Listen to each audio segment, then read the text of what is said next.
നമസ്കാരം. ഇലക്ട്രീഷ്യൻ ട്രേഡിന്റെ ഈ മോഡ്യൂളിലേക്ക് സ്വാഗതം.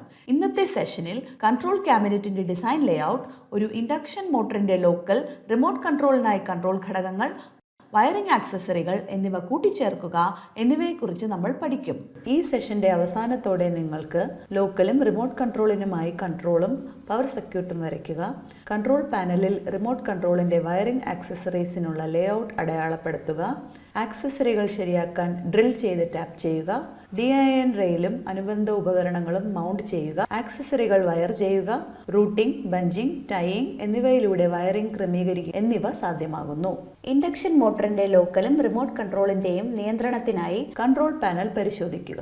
ആവശ്യമായ ഘടകങ്ങളും ഉപകരണങ്ങൾ ട്രെയിനീസ് ടൂൾ കിറ്റ് ഒരെണ്ണം, സ്ക്രൈബർ 100 mm ഒരെണ്ണം, ഹാക്സോ ഫ്രെയിം വിത്ത് ബ്ലേഡ് ഒരെണ്ണം, ഹാൻഡ് ഡ്രില്ലിംഗ് മെഷീൻ ഒരെണ്ണം, HSS ഡ്രിൽ ബിറ്റ് ഒരെണ്ണം, റൗണ്ട് നോസ് പ്ലയർ ഒരെണ്ണം, ക്രിമ്പിംഗ് ടൂൾ 200 mm ഒരെണ്ണം, ഡിജിറ്റൽ മൾട്ടിമീറ്റർ ഒരെണ്ണം, മെഗർ ഒരെണ്ണം, കോൺടാക്ടർ 4 പോൾ 16 ആംപിയർ 240 വോൾട്ട് ഒരെണ്ണം, thermal overload relay 10 ampere 415 volt ഒരെണ്ണം, റിമോട്ട് സ്റ്റേഷൻ ഒരെണ്ണം, ഓവർലോഡ് റിലേ ഒരെണ്ണം, പുഷ് ബട്ടൺ പച്ചയും ചുവപ്പും ഒരെണ്ണം, ഇൻഡിക്കേറ്റർ ലാമ്പ് ഹോൾഡറോടുകൂടി ചുവപ്പ്, മഞ്ഞ, നീല ഒരെണ്ണം, MCB 3 പോൾ 16 ആംപിയർ 415 വോൾട്ട് ഒരെണ്ണം, റേസ് വേസ് ഒരെണ്ണം, ഡിൻ റെയിൽ ഒരെണ്ണം, വയർ ക്ലിപ്സ് ആവശ്യത്തിന്, ടെർമിനൽ കണക്ടേഴ്സ് ആവശ്യത്തിന്, വയർ ഫെറ്റ്യൂൾ ആവശ്യത്തിന്, ഗ്രോമെറ്റ്സ് ആവശ്യത്തിന്, ലഗ് ഓർ തിമ്പിൾ ആവശ്യത്തിന്, കേബിൾ ബൈൻഡിംഗ് സ്ട്രാപ്സും ബട്ടൺസും ആവശ്യത്തിന്, നൈലോൺ കേബിൾ ടൈസ് ആവശ്യത്തിന്, PVC കോപ്പർ കേബിൾ 660 വോൾട്ട് ആവശ്യത്തിന്, അസോർട്ടഡ് സൈസ് ബോൾട്ടും നട്ടും ആവശ്യത്തിന്. ഇപ്പോൾ കൺട്രോൾ പാനൽ വയറിങ്ങിന് ഉപയോഗിക്കുന്ന കൺട്രോൾ ആക്സസറികൾ തിരിച്ചറിയാം. ഒരു 4 pole 16 ampere 240 volt contactor open close circuit സ്പെസിഫിക്കേഷനുകൾക്കൊപ്പം സംരക്ഷണം നൽകുന്നു. ഒരു 10 ആംപിയർ 415 തെർമൽ ഓവർലോഡ് റിലേ അധിക കറണ്ട് കാരണം അമിതമായി ചൂടാകുന്നുണ്ടെങ്കിൽ അത് മനസ്സിലാക്കുകയും സർക്യൂട്ട് തുറക്കുന്നതിനുള്ള സിഗ്നൽ അയക്കുകയും ചെയ്യുന്ന സംരക്ഷണം നൽകുന്നു.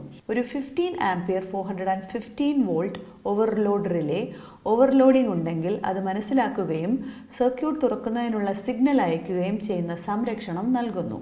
സർക്യൂട്ട് ഓണാക്കാനും ഓഫ് ആക്കാനും ഒരു പുഷ് ബട്ടൺ നിയന്ത്രണം നൽകുന്നു. ഒരു 3 pole 16 ampere 450 volt MCB circuit ഓണാക്കാനും ഓഫ് ആക്കാനും ഓവർലോഡ് സമയത്ത് ഓഫ് ആക്കാനും ഉള്ള നിയന്ത്രണവും പരിരക്ഷയും നൽകുന്നു. പവർ സർക്യൂട്ടിന്റെ ഡ്രോയിങ്ങിലേക്കും വയറിങ്ങിലേക്കും പോകുന്നതിന് മുൻപ് ഒരു ഇൻഡക്ഷൻ മോട്ടറിന്റെ ലോക്കലും റിമോട്ട് കൺട്രോളുമായ നിയന്ത്രണത്തിന്റെ അർത്ഥം നമുക്ക് മനസ്സിലാക്കാം. ഒരു ഇൻഡക്ഷൻ മോട്ടറിന്റെ ലോക്കൽ കൺട്രോൾ മോട്ടറിന്റെ നിയന്ത്രണ പാനലിൽ നേരിട്ട് ചെയ്യുന്ന മോട്ടറിന്റെ നിയന്ത്രണത്തെ സൂചിപ്പിക്കുന്നു. അതേസമയം റിമോട്ട് കൺട്രോൾ എന്നത് സാധാരണയായി ഒരു റിമോട്ട് കൺട്രോൾ ഉപകരണത്തിലൂടെയോ സിസ്റ്റത്തിലൂടെയോ ദൂരെ നിന്ന് ചെയ്യുന്ന മോട്ടറിന്റെ നിയന്ത്രണത്തെ സൂചിപ്പിക്കുന്നു. ആദ്യമായി ഒരു ഇൻഡക്ഷൻ മോട്ടറിന്റെ ലോക്കൽ റിമോട്ട് കൺട്രോളിനായി കൺട്രോൾ ആൻഡ് പവർ സർക്യൂട്ട് ഡയഗ്രാമും വികസിപ്പിക്കാം. കൺട്രോളും പവർ സർക്യൂട്ടും വരച്ച് സർക്യൂട്ടുകളുടെ കൃത്യത പരിശോധിക്കുക. ഇൻഡക്ഷൻ മോട്ടറിന്റെ ലോക്കൽ റിമോട്ട് കൺട്രോളിനുള്ള കൺട്രോൾ സർക്യൂട്ടിന്റെ സ്കീമാറ്റിക് ഡയഗ്രാമിൽ സർക്യൂട്ട് ക്ലോസ് ചെയ്യുന്നതിനായി ഞങ്ങൾ നോർമലി ഓപ്പൺ പുഷ് ബട്ടണും മോട്ടർ നിർത്തുന്നതിന് നോർമലി ക്ലോസ് പുഷ് ബട്ടണും ഉപയോഗിക്കുന്നു. ഓർക്കുക, വിവിധ സ്ഥലങ്ങളിൽ നിന്ന് ഒരു ലോഡ് നിയന്ത്രിക്കപ്പെടുമ്പോൾ എല്ലാ സ്റ്റോപ്പ് പുഷ് ബട്ടണുകളും സീരീസിൽ കണക്ട് ചെയ്തിരിക്കണം. അതേസമയം എല്ലാ സ്റ്റാർട്ട് പുഷ് ബട്ടണുകളും പരസ്പരം പാരലലായി കണക്ട് ചെയ്തിരിക്കണം. ഓവർലോഡ് കറണ്ടിൽ നിന്ന് മോട്ടറിനെ സംരക്ഷിക്കാൻ OLR ഉണ്ട്. കൺട്രോളും പവർ സർക്യൂട്ടിലും ടെർമിനൽ നമ്പർ ലേബൽ ചെയ്യുക. കൺട്രോൾ പാനൽ വയറിങ്ങിനായി കൺട്രോൾ ആക്സസറികൾ എങ്ങനെ ഉപയോഗിക്കുന്നുവെന്ന് നമ്മളിപ്പോൾ ചർച്ച ചെയ്തു. ഇനി കൺട്രോൾ പാനലിലെ ലേഔട്ടിന്റെ ഡ്രോയിങ്ങിലേക്കും അടയാളപ്പെടുത്തലിലേക്കും നമുക്ക് പോകാം. ആവശ്യമായ ആക്സസറികൾ തിരഞ്ഞെടുത്ത് പരിശോധിക്കുക. കൺട്രോൾ പാനലിന്റെ ഉള്ളിലെ ലേഔട്ട് അടയാളപ്പെടുത്താൻ ഒരു സ്റ്റീൽ റൂളറും സ്ക്രൈബറും ഉപയോഗിക്കുക. ലേഔട്ട് ഡയഗ്രാം അനുസരിച്ച് ഡിൻ റെയിലുകളും റേസ് വേകളും അടയാളപ്പെടുത്തി മുറിക്കുക. ഫിക്സിംഗ് ഹോൾസ് അടയാളപ്പെടുത്തുക. DIN റെയിലുകൾ, റേസ് വേകൾ എന്നിവ ശരിയാക്കാൻ ഡ്രില്ലുകൾ ഉണ്ടാക്കുക. സ്ക്രൂകളും ബോൾട്ടുകളും ഉപയോഗിച്ച് കൺട്രോൾ ആക്സസറികൾ, റേസ് വേകൾ, DIN റെയിലുകൾ എന്നിവ ശരിയാക്കുക.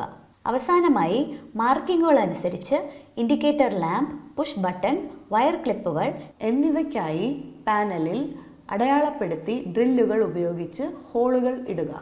ഇൻഡക്ഷൻ മോട്ടറിന്റെ ലോക്കൽ റിമോട്ട് കൺട്രോളിനായി ഇപ്പോൾ കൺട്രോളും പവർ സർക്യൂട്ടും വയർ ചെയ്യാം. കൺട്രോൾ പാനൽ ക്യാബിനറ്റിൽ ഉചിതമായ സ്ഥാനത്ത് റിലേ കോൺടാക്റ്റുകളും മറ്റ് ആക്സസറികളും ഉറപ്പിക്കുക. ലേഔട്ട് അനുസരിച്ച് കേബിൾ അളന്നു മുറിക്കുക. ലേഔട്ട് അനുസരിച്ച് ടെർമിനലുകളുടെ രണ്ടറ്റത്തും ഫെറൂൾ നമ്പറുകൾ ചേർക്കുക. റേസ് വേയിൽ വയറുകൾ ഓരോന്നായി വലിക്കുക. വയറുകളുടെ ക്രോസ് ഓവർ ഒഴിവാക്കുക. ക്രോസ് ഓവർ ഒഴിവാക്കാൻ വെർട്ടിക്കൽ വയറുകൾ കഴിഞ്ഞിട്ട് ഹൊറിസോണ്ടൽ വയർ വലിക്കുക. വയറിന്റെ അറ്റങ്ങൾ കളഞ്ഞ് അനുയോജ്യമായ ലഗുകൾ അഥവാ തിമ്പിൾസ് ഉപയോഗിച്ച് ക്രിംപ് ചെയ്യുക. അയഞ്ഞ കണക്ഷനും ഓവർ ടൈറ്റും ഒഴിവാക്കുക. റേസ് വേകളിൽ വയറുകൾ റൂട്ട് ചെയ്യുക. കേബിൾ ബൈൻഡിംഗ് സ്ട്രാപ്പുകളും ബട്ടണുകളും ഉപയോഗിച്ച് റേസ് വേകളിൽ വയറുകൾ പഞ്ച് ചെയ്ത് കെട്ടുക. വയറിങ്ങിന് മുകളിലൂടെ PVC റേസ് വേ കവർ ഇടുക. റേസ് വേകൾ കൊണ്ട് മൂടുമ്പോൾ കേബിൾ ചതഞ്ഞരഞ്ഞു പോകാതിരിക്കാൻ ആവശ്യമായ ശ്രദ്ധ ചെലുത്തുക. ഹിഞ്ചസ് ഡോർസിൽ വയറുകളുടെ യു ലൂപ്പുകൾ ഉണ്ടാക്കുക. കൂട്ടിവെച്ച് വാതിലുകളിൽ കേബിൾ കെട്ടുക. പാനൽ ഡോറിൽ കേബിളുകൾ പിടിക്കാൻ അനുയോജ്യമായ സ്ഥലങ്ങളിൽ വയർ ക്ലിപ്പുകൾ ഫിക്സ് ചെയ്യുക. യു ലൂപ്പ് പാനൽ ഡോറിന്റെ ചലനത്തെയും അടയുന്നതിനെയും തടസ്സപ്പെടുത്തരുത്. ഡയഗ്രാമും ടെർമിനൽ വിശദാംശങ്ങളും അനുസരിച്ച് ഇൻകമിംഗ് ഔട്ട്ഗോയിങ് ടെർമിനലുകൾ ബന്ധിപ്പിക്കുക. കേബിളുകളിലെ സ്ട്രെയിൻ ഒഴിവാക്കുവാൻ ഗ്രോമെറ്റ്സ് ഉപയോഗിക്കുക. പാനലും ഡോറും മെറ്റൽ ഉപകരണങ്ങളും എർത്ത് ചെയ്യുക. പാനലിന്റെ ഇൻസുലേഷൻ റെസിസ്റ്റൻസ് അളക്കുക. IR വാല്യൂ 1 മെഗാ ഓമിൽ കുറവാണെങ്കിൽ ഉചിതമായ പരിഹാര നടപടി സ്വീകരിക്കുക. മോട്ടറിന്റെ പൂർണ്ണ ലോഡ് കറണ്ടിനനുസൃതമായി OLR സജ്ജമാക്കുക. ഇനി ഇൻഡക്ഷൻ മോട്ടറിന്റെ ലോക്കൽ റിമോട്ട് കൺട്രോൾ പ്രവർത്തനത്തിനായി നമുക്ക് കൺട്രോൾ പാനൽ പരിശോധിക്കാം. മെയിൻ സപ്ലൈ സ്വിച്ച് ഓൺ ചെയ്യുന്നതിന് മുൻപ് ആദ്യം നമ്മൾ കൺട്രോൾ സർക്യൂട്ട് ശരിയായി പ്രവർത്തിക്കുന്നുണ്ടോ ഇല്ലയോ എന്ന് പരിശോധിക്കേണ്ടതുണ്ട്. അതിനാൽ ആദ്യം കൺട്രോൾ സർക്യൂട്ട് സപ്ലൈ മാത്രം ഓൺ ആക്കുക. ഇപ്പോൾ റിമോട്ട് സ്റ്റാർട്ട് പുഷ് ബട്ടൺ അമർത്തി പവർ കോൺടാക്റ്റിന് പിക്കപ്പ് ലഭിക്കുമോ ഇല്ലയോ എന്ന് നോക്കുക. ഇപ്പോൾ റിമോട്ട് സ്റ്റോപ്പ് പുഷ് ബട്ടൺ അമർത്തി പവർ കോൺടാക്റ്റുകൾ ഡ്രോപ്പ് ചെയ്യുന്നുണ്ടോ ഇല്ലയോ എന്ന് നോക്കുക. അതുപോലെ ലോക്കൽ പുഷ് ബട്ടൺ സ്റ്റേഷനിൽ നിന്നുള്ള സ്റ്റാർട്ട് ആൻഡ് സ്റ്റോപ്പ് പുഷ് ബട്ടണുകളുടെ പ്രവർത്തനം പരിശോധിക്കുകയും കോൺടാക്റ്റർ പിക്കപ്പും ഡ്രോപ്പും യഥാക്രമം ഉറപ്പാക്കുകയും ചെയ്യുക. കൺട്രോൾ സർക്യൂട്ട് തൃപ്തികരമായി പ്രവർത്തിക്കുന്നുണ്ടെങ്കിൽ മോട്ടോർ ഉപയോഗിച്ച് പവർ സർക്യൂട്ട് ഓൺ ആക്കുക. അവസാനമായി ഇൻഡിക്കേഷൻസോടെ ഒരു ഇൻഡക്ഷൻ മോട്ടറിന്റെ ലോക്കൽ റിമോട്ട് കൺട്രോൾ പരിശോധിക്കുക. ഈ സെറ്റപ്പിൽ നമ്മൾ കണ്ടത് കൺട്രോൾ പാനലിന്റെ ലേഔട്ട് എങ്ങനെ നിർമ്മിക്കാം, കൂടാതെ ഇൻഡക്ഷൻ മോട്ടറിന്റെ ലോക്കൽ റിമോട്ട് കൺട്രോളിനായി കൺട്രോൾ എലമെന്റ്സും വയറിംഗ് ആക്സസറീസും എങ്ങനെ കൂട്ടിച്ചേർക്കാം. വരാനിരിക്കുന്ന സെഷനുകളിൽ കൂടുതൽ അഡ്വാൻസ്ഡ് ആയ വിഷയങ്ങളെക്കുറിച്ചുള്ള നമ്മുടെ ധാരണയ്ക്ക് ഈ ആശയങ്ങൾ ഒരു അടിത്തറയായിരിക്കും. ഈ സെഷനിലെ നിങ്ങളുടെ ശ്രദ്ധയ്ക്കും പങ്കാളിത്തത്തിനും നന്ദി. അടുത്ത സെഷനിൽ വീണ്ടും കാണാം.